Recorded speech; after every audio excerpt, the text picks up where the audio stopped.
A change to our programme's now on 4. Dispatches goes inside the struggle for Spurs. This replaces opening shot.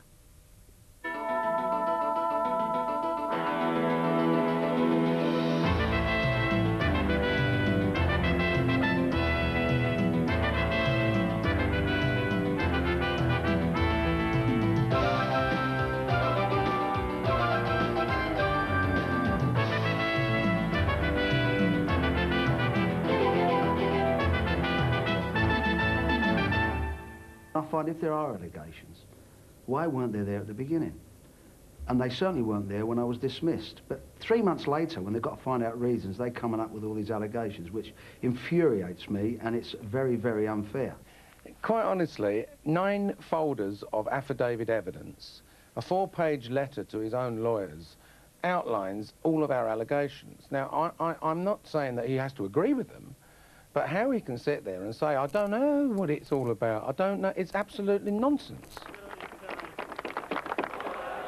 This evening, Dispatches tells the full story of the biggest bust-up in British soccer history and reveals why Alan Sugar sacked Terry Venables from Tottenham Hotspur.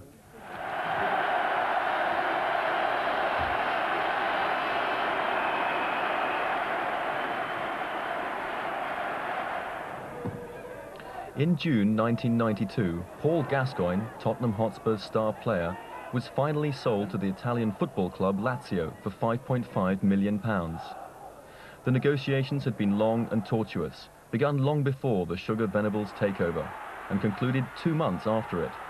When the deal went through, there was one demand for payment which caused a boardroom row at Spurs. The demand came from this man, Eugenio Santin, owner of Santini's, a Belgravia restaurant. Terry Venables had asked him to take over the negotiations soon after he and Sugar moved into Spurs.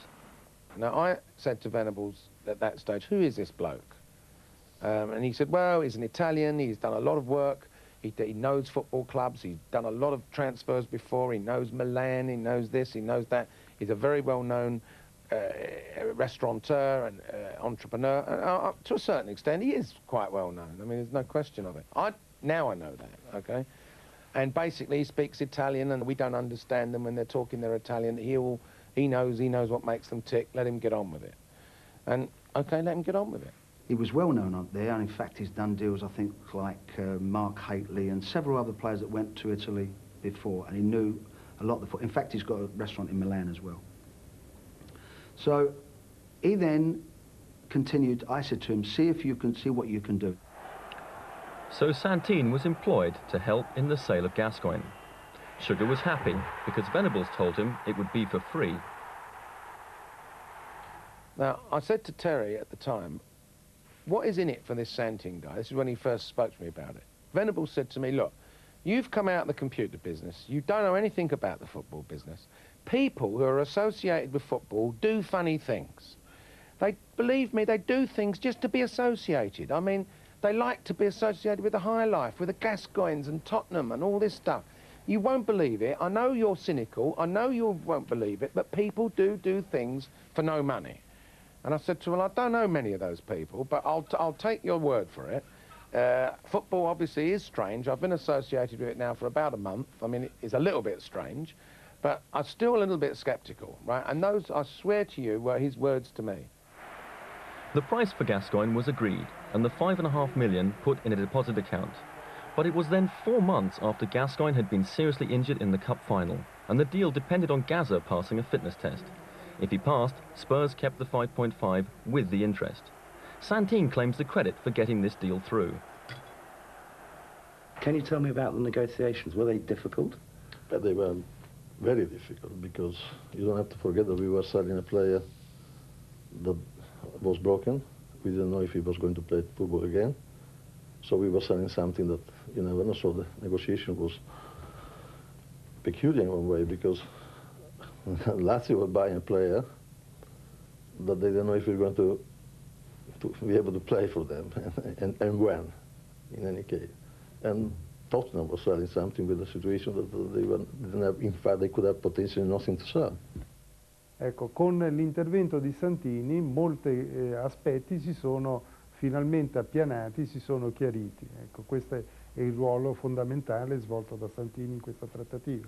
Difficilmente il non intervento di Santini poteva mettere in discussione tutta la trattativa e far naufragare anche la trattativa di trasferimento, proprio per questa incomprensione. Io direi che nel momento in cui c'è stato l'intervento di Santini, molte cose si sono incominciate a chiarire, ad appianare. So Gascoigne went to Lazio. But Sugar wasn't happy, and this was the reason why. Invoice. Activities and assistance regarding the transfer of Paul Gascoigne to Lazio Rome, including legal advice and all expenses, such as meetings in London, Rome, etc., as agreed. The misspelling of Gascoigne's name and his new club suggests the invoice was not an important one. But it was. It was a demand for £200,000. So it came as a bolt out of the blue when he tells me that the man wants 5%. And he said to me, yeah, I know, it's come to me as a shock also, I know I told you that. I mean, he didn't tell me nothing. He didn't say anything to me. Didn't say he wanted paying. He said nothing. He just came along, he said, I thought we were just going to give him a drink. This resulted in me having a telephone conversation with Gino Santin, with Venables on the other end of the line also, like a conference call, speaking to this Santin for the first time myself personally. And his attitude was very abrupt. He was like, don't even discuss with me about I'm not getting a fee. Don't talk to me about all this bullshit, it was his words. I mean, you know, people do nothing for nothing, basically, which is a justified, realistic comment, I suppose. But I said to Terry, you told me that you didn't discuss the fee with him. And Venables said, well, I didn't. Santin starts to get all hairy-eyed on the phone and basically says, look, this is nonsense. I can just as well walk away from this transaction and scupper this deal as to make it go through. And I could see that this guy had a bit of a violent temper, typical Latin, and I said, look, Terry, you better sort it out with him. Venables also says that Santin's demand for payment was as big a surprise to him as it was to Sugar. He'd done an absolutely magnificent job. The problem was Alan Sugar, like he always thinks someone's stealing his money. He's neurotic about people trying to have him over. So I said I would trust Gino completely. Gino never asked about any money, I must be fair, and Alan said when he did ask for it, he never said that in the beginning, and he didn't. Santin does not agree. He says what started as a favour soon developed into a different role. But I never said to Mr. Venable that I was going to be charging him. When I started, in fact, doing the negotiation that was dead, I told Mr. Venable that I was going to, my company, we were going to be paid. And Mr. Venable said yes, and we will talk to Alan Sugar. I know they had a little argument between them too, but at the end of the day I was paid, so I think everything was okay. Santin was paid on September the 9th, 1992, but the cheque wasn't made out to him, but to this company. Anglo-European Market Research and Consulting Company. The cheque was, in fact, cashed. My understanding is that it was signed on the back and was actually made out to cash, guaranteed by Credit Suisse. Anglo-European is not registered as a company in London, nor in Switzerland, where the invoice appeared to come from. The cheque was sent to P.O. Box 75 at 10 Bellerivestrasse in Zurich. It is in fact the address of another company. That company, Commercial Treuhand, refused to answer the door. We then telephoned them from the street. Wissen Sie, ob es das die Firma von Herr Santin ist, Herr Eugenio Santin von England? We were told that we were not allowed any more information. Treuhand means a trustful hand, a type of company set up to act as a mailing address for others. The money was paid to a company that's not registered in the UK. Is there a problem with this? No, it's not a problem with this. The problem is that this is a private, and I don't have any comment about that. Did you yourself type the invoice that you sent to Tottenham? So we stop a second. Well, we have the invoice. Yes, yeah. I know. But Dispatches has discovered that there is another area of controversy, this time over the actual price of Gascoigne. According to Venables, Santin was instrumental in raising the price. Now, as far as I'm concerned, Gino Santini was responsible for getting that money up to 5.5, and it was held in escrow for a year, which took us up to 6 million because of the interest it accrued. His idea to have 2 games give us another 300,000. I tell you now, he could have quite easily gone and done it for Lazio, and we'd have got 2 million less, because he knew the breaking point of us and the breaking point of them. He was instrumental in getting that deal done, and there's no shadow of a doubt. Until Santini came back with his deal, Sugar was under the impression that Lazio were only prepared to pay 4.825 million, well below the eventual settlement of 5.5 million. When Venables was made chief executive after the takeover, he was put in charge of negotiations. Just before that, we had one of our first board meetings with us was in control, and he advised the board that the money on the table at the moment from Lazio was in the region of 4.8 million pounds, and the difficulties were in getting them to pay it, considering that Gascoigne at the time was injured, and like anybody with half a brain is not going to part with money unless they're sure that the goods that they're buying are in first-class condition. That's our understanding of the situation. However, Lazio say that although Santini was crucial in keeping the deal going, he did not raise the original price. Io tengo a ripetere che quando è intervenuto Santini il prezzo era già stabilito. Quindi Santini è intervenuto in modo essenziale e fondamentale nel momento di crisi del contratto, che non riguardava l'ammontare del prezzo, ma bensì riguardava le garanzie che devono essere date alla Lazio in merito alla capacità di Gascoigne di giocare a pallone e in merito alla disponibilità della cifra immediata a favore del Tottenham. In fact, according to Lazio, the basic price of £5.5 million was on the table on June the 20th, 1991, 2 weeks before Santini was involved, and they have a letter to prove it. The letter is from Lazio's London lawyers Allen and Overy to Spurs London lawyers Ashurst, Morris, Crisp. Lazio's financial director, Giancarlo Guarda, confirmed the authenticity of their offer. On this basis, the client will be prepared to pay a price of 5.5 million. I should be grateful if you could obtain your client's instruction on this proposal. John Champion. And what's the date? 20th of June. You've shown me a piece of paper that indicates to me that 5.5 million pounds was on the table in the beginning. That piece of paper that was dated the 20th of June from the solicitors. I'm shocked. I'm absolutely shocked that I've been such a mug. Venables was equally bemused by the letter and claims he never knew anything about an earlier offer of 5.5 million. Never seen it before, no. Would you expect it to have been shown any offer from Lazio? I certainly would have done, yeah. I find it strange that I never see it. Is there any possible explanation? I don't know. I really don't know. I've not seen that letter before. And if you had seen that letter, would it have affected the negotiations? Well, I mean, of course it would have done. If I'd have seen it, it's a different matter. And this week, Venables issued a remarkable challenge. What I'm prepared to do, because to have this slur over me is not a very comfortable one, I would say to any newspaper, any television programme, if they can prove it, I'll give £250,000 to charity. If they can't, they put up £250,000 to charity. And if they can't uphold an allegation, don't put it in the first place. If they can't prove it, how dare they? The whole Gascoigne saga left a sour taste in the mouth of the newly arrived Sugar. But at the time, everybody was prepared to swallow bile for the sake of the future. For this was just a couple of months after one of the most joyously reported unions in British football.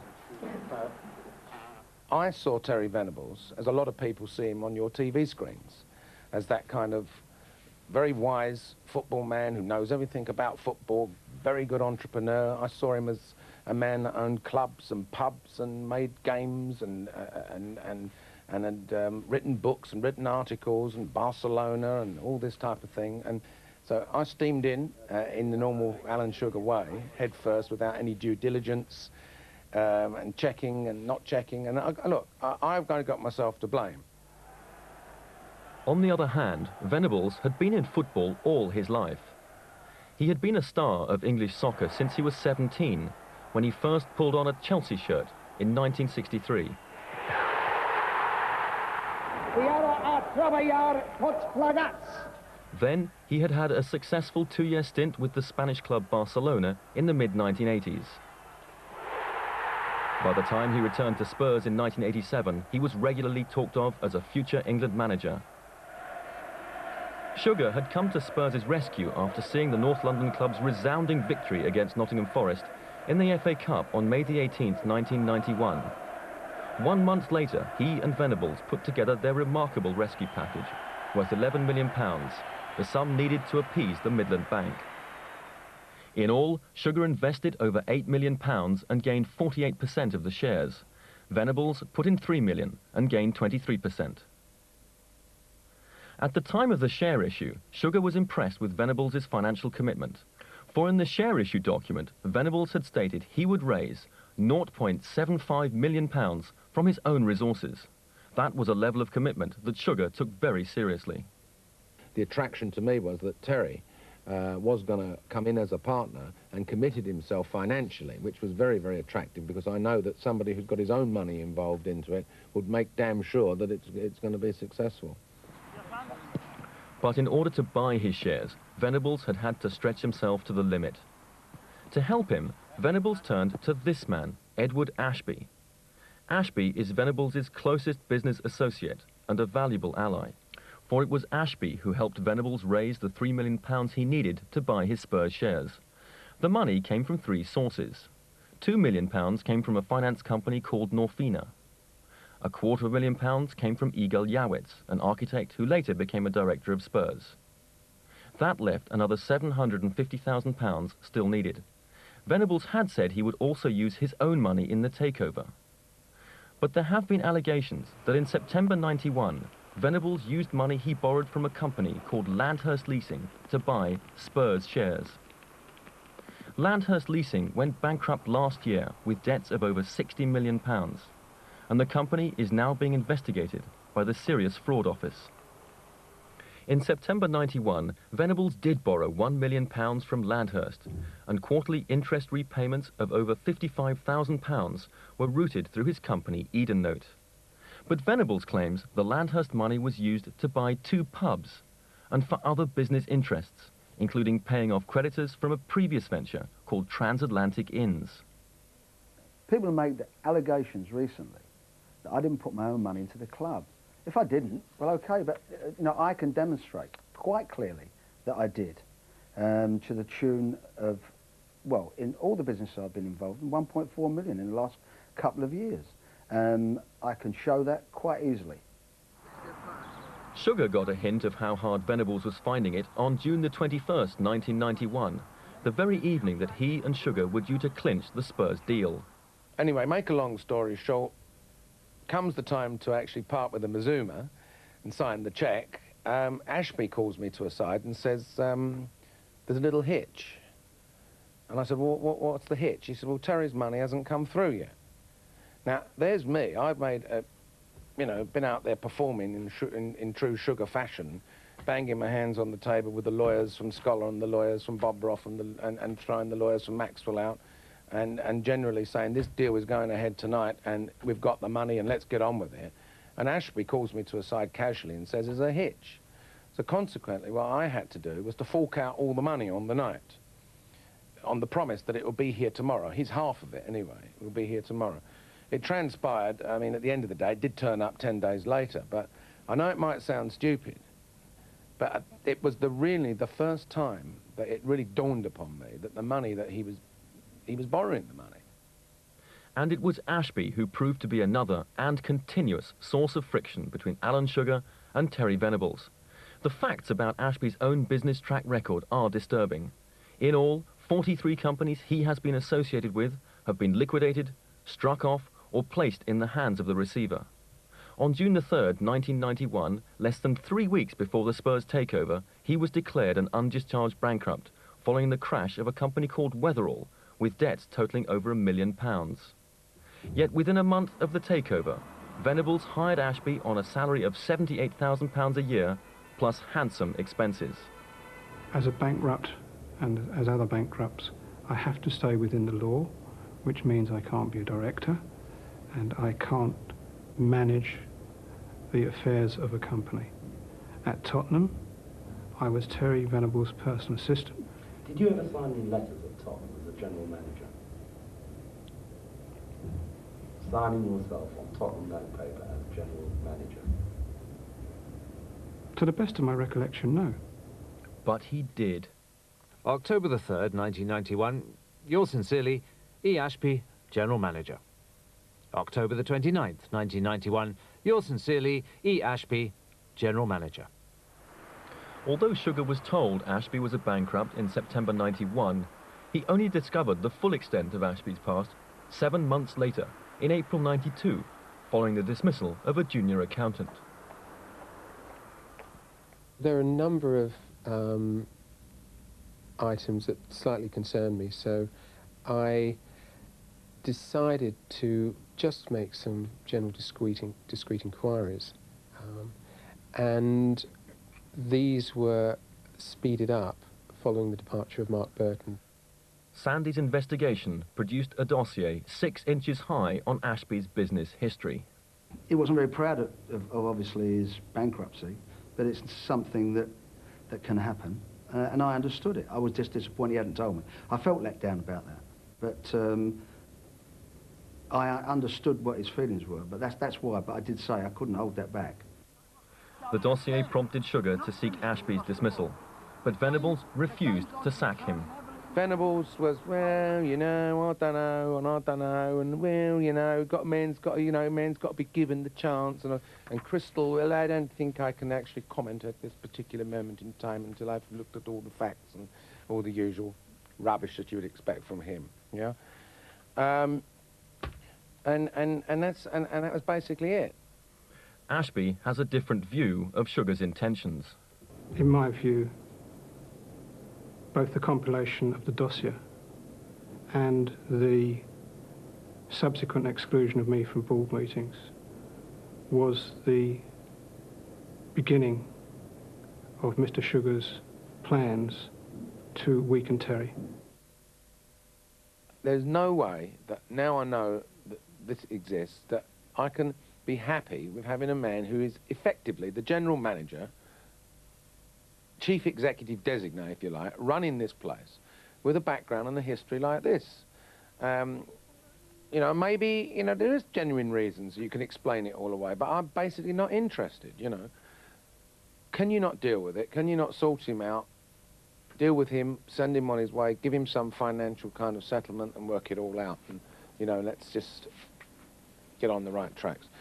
He didn't do anything about it. Whether or not Venables was right to stand by Ashby, his refusal to let him go was a major cause of the split.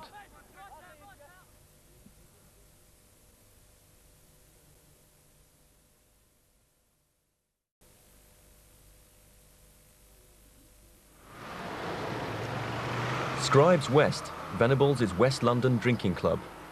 And it was his mixing of this private venture with his duties at Spurs that raised further questions about Venables' behaviour as chief executive of Tottenham.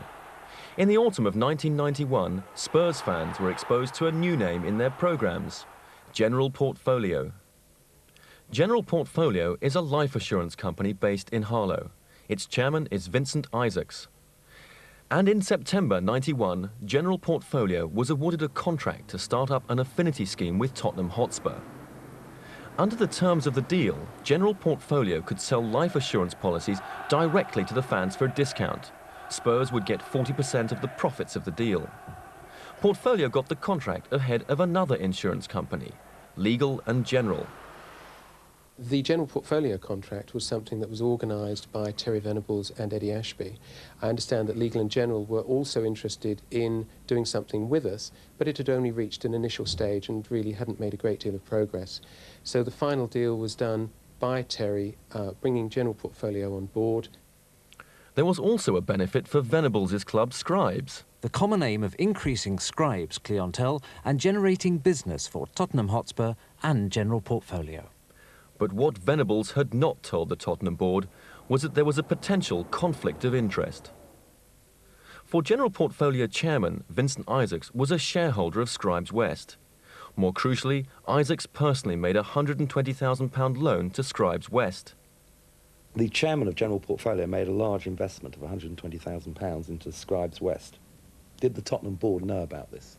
No, they didn't. And certainly, if we were entering into any agreement or arrangement with General Portfolio, certainly Terry Venables should have declared the fact that such an investment had been made so that the board could take an independent view. General Portfolio never put any money in this club. People in General Portfolio, as individuals, did. Even though you'd taken over a club that they put £120,000 But that was 2 years earlier. But the It money had nothing to do with it. General Portfolio's MD explains that 2 payments were made. General Portfolio as a company has made no investment in Scribes at all. Our chairman, however, has made a personal investment, an entirely personal investment. His original investment was made before Mr. Venables became involved with Scribes, but he did invest a further £120,000 after Mr. Venables was involved.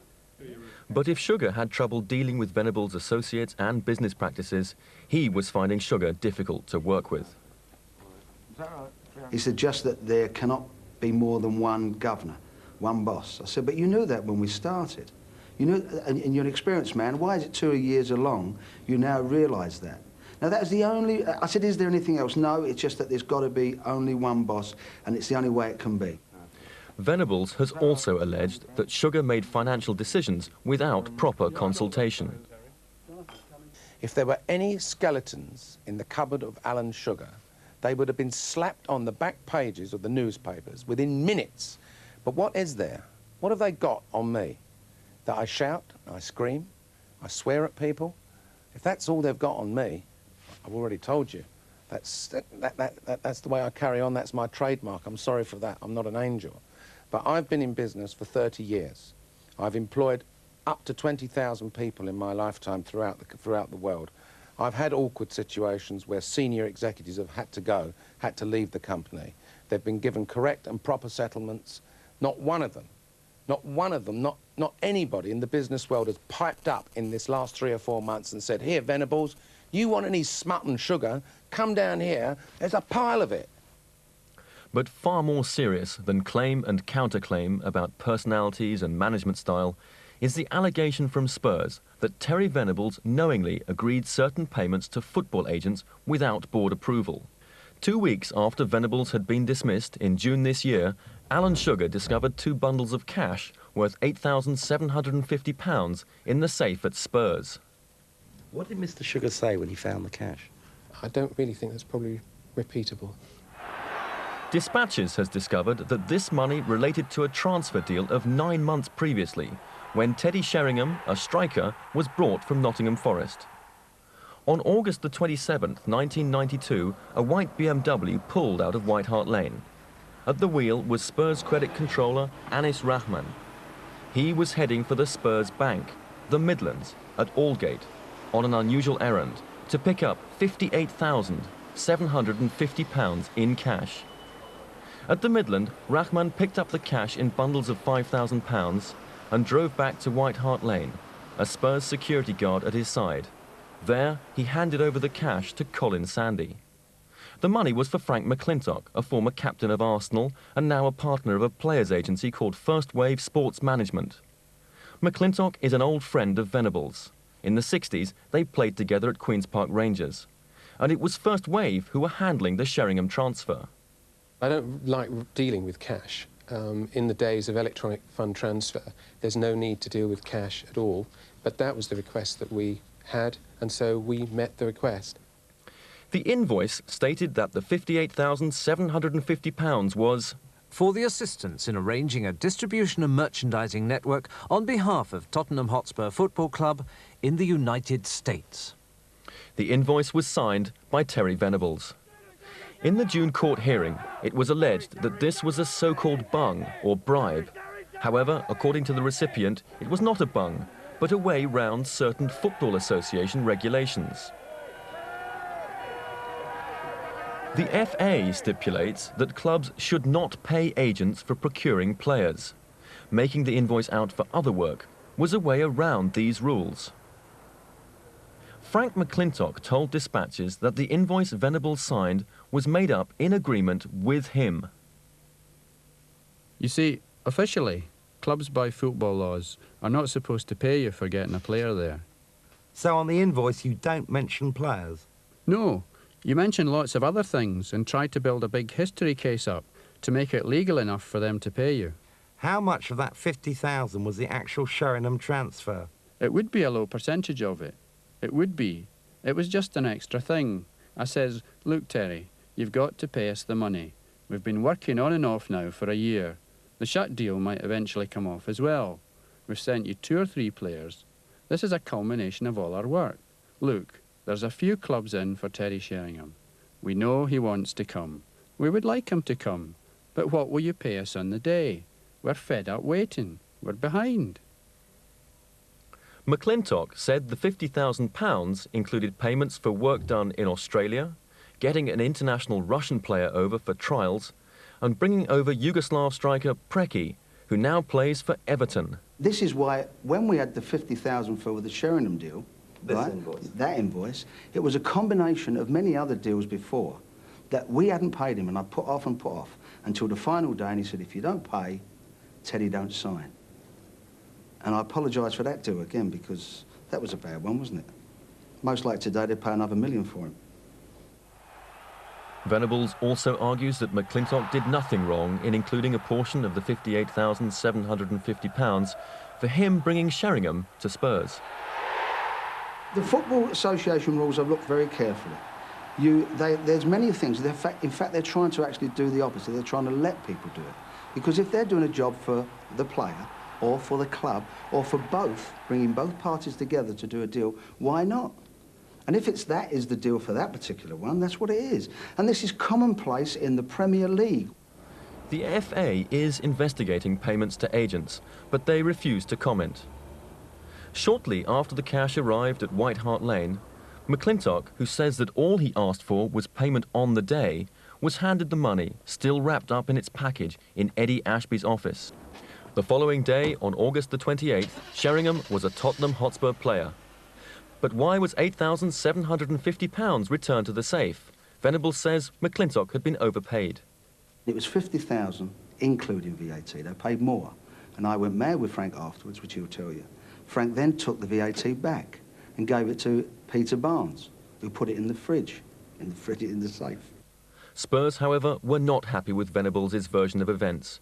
They have queried 2 other invoices, including this one, a payment of £11,750 to First Wave Sports Management. This consultancy refers to feasibility study carried out on own brand merchandising and exploitation of all commercial opportunities at the club. What Spurs queried was that the invoice was presented for payment after June the 21st, by which time Venables had been appointed chief executive. He had signed an authorised payment. Yet the invoice refers to work done before that date, to the 1990-91 season.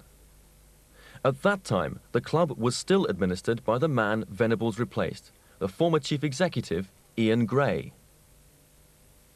I was contacted by Alan Sugar in June 1993 and asked if I knew anything about invoices that had been submitted to Tottenham by Frank McClintock and Eric Hall for work allegedly done during the period when I was chief executive, and these invoices had subsequently been approved by Terry Venables. These invoices were submitted to the club several months after I left. Now, work of the nature that those invoices described would ordinarily have been discussed at board level and approved in advance. No such authorisation was given for that work, and I doubt if the board at that time would have felt it necessary to have that work undertaken. Furthermore, Spurs directors Nat Solomon and Douglas Alexu stated in court that they too knew nothing of the invoices. McClintock admits that this invoice refers once again to a transfer, this time for Neil Ruddock. They've paid us £10,000 for the Ruddock thing, but that was a fairly quick thing. It wasn't for everything. That was just for the actual dealings. And getting the player there, that was done as a consultancy fee.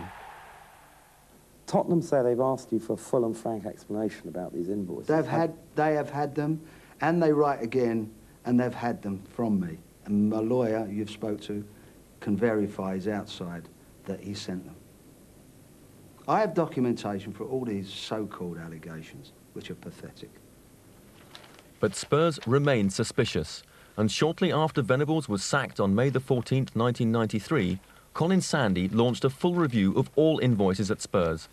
A team of 3 accountants searched 13,000 invoices in sessions lasting well into the night. There are a number of items that gave us cause for concern, and we are continuing to pursue those items. In what way? Well, I think that I can't deal with the particular points in detail because they may be subject to a court case.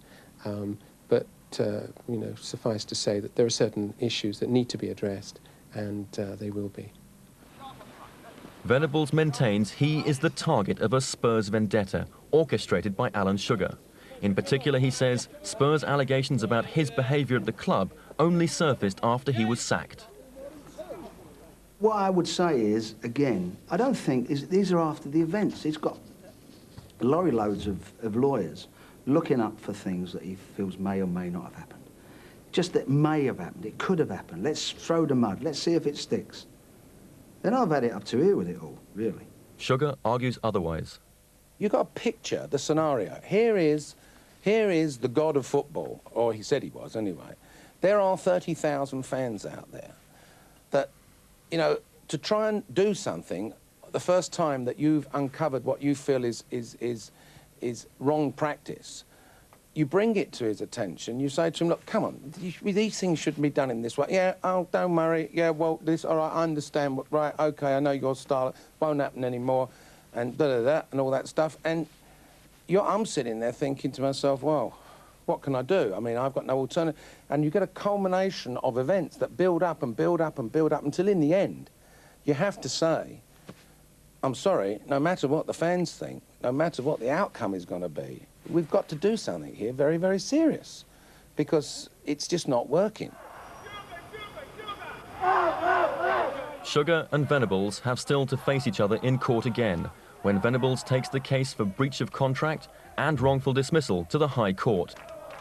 For both men, the experience of their 23 months together has left deep scars. Neither would ever again enter into such a relationship. I think my mistake was I chose the wrong partner. For me, personally, for someone else, he might be all right. But I don't think he deals easily with partners. He has to be very much a hands-on person that calls the shots. And I would think, to a certain extent, I'm very similar myself as well. Mr. Venables has come on record that he has suffered a nightmare. Well, I'm sorry, no one's spat on him. No one's broken into his houses and smashed his cars up. No one's called me the names that they've called me. No one's crowded outside his house and chanted and shouted. A lot of pressure I've had on me in the past few months, and I've stood up to his nonsense, and he's gone away now. I've never shifted from my grassroots, and I think to try and discredit me, which I feel he has to do, because all the time I'm not discredited. He will not be accepted. The team will, the manager will, but he will not be accepted. I'm privileged to be there at this particular window in time as the custodian, the majority shareholder, and I hope that I'll be able to hand that down through the family, just as it has been handed down in the past through families before certain other individuals got involved in it.